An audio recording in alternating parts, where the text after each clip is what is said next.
And it's another food trip day and today is another special day dahil part 2 ng ating family reunion.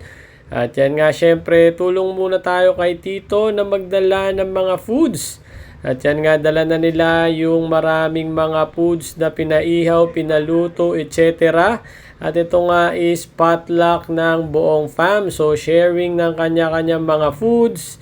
At yan nga, meron ding pansit malabon, mga inihaw na fish, mga seafood, syempre shrimp and crab, at saka yung mga fruits. Talagang healthy ang mga food tripa na yan. And last time, meron pa nga tayong lechon. At yan na nga ang ating complete set ng ating kakainin for today's lunch. At sa dami ng foods, parang aabot to talaga hanggang dinner at hanggang kinabukasan pa. At syempre, go signal na nga tapos ng ating prayer before meals.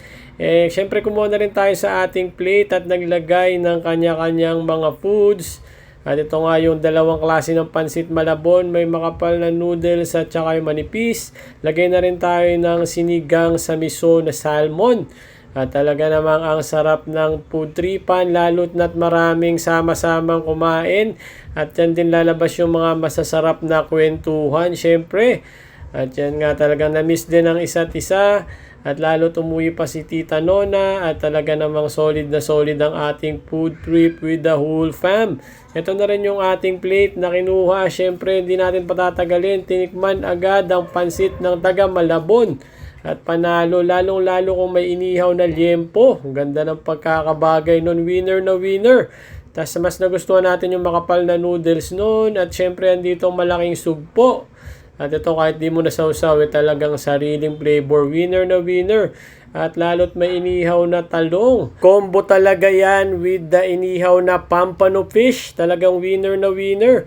At ito naman yung makapal na noodles nung pansit malabon. Mas nagustuhan natin yan kaysa dun sa manipis na noodles. Di rin natin kinaya, tayo ay nagkamay na. Dahil to yung tipo ng mga foods na talaga namang bagay sa kamayan. At yan nga, nagdatingan na sila Tito Joy and the rest of the fam. Sila Utol J.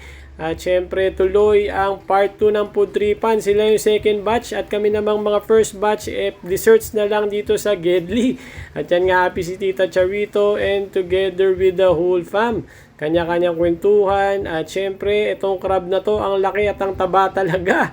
At syempre binalik-balikan natin yan. At syempre tapos ng food tripan na yan, ang dami na naman siguradong matitira ditong pangbalot. At yan nga, nandyan pa ang mga minatamis. At syempre tayo ay nag-desserts din. Tinikman din natin tong salad na talaga namang winner na winner ang walnut potato salad na yan. Talagang full of nuts and fruits. Ang sarap talaga ng combination na yan. At syempre tapos niyan video okay tayo ulit with Tito Alex. At talagang ang saya ng bandingan na to. Although saglit lang talaga, talaga namang nag-enjoy din ang lahat sa saglit na kita-kita na yan. At hindi pa nga natatapos dyan, nagpaplano na naman for the part 3 habang kumakanta sila Tito Dan and Tita Let's. At syempre, iset na natin ang pang-pinaling pick for the whole fam. At yan nga, syempre, hilera muna ang magkakapatid nila Papa.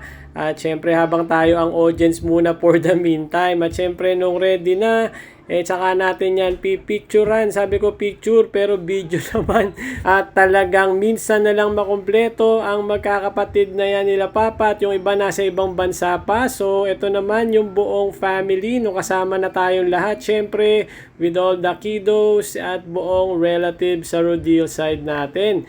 At syempre happy ang lahat. At tapos nga niyan nagpa-picture din ang ating mga kiddos sa side na to.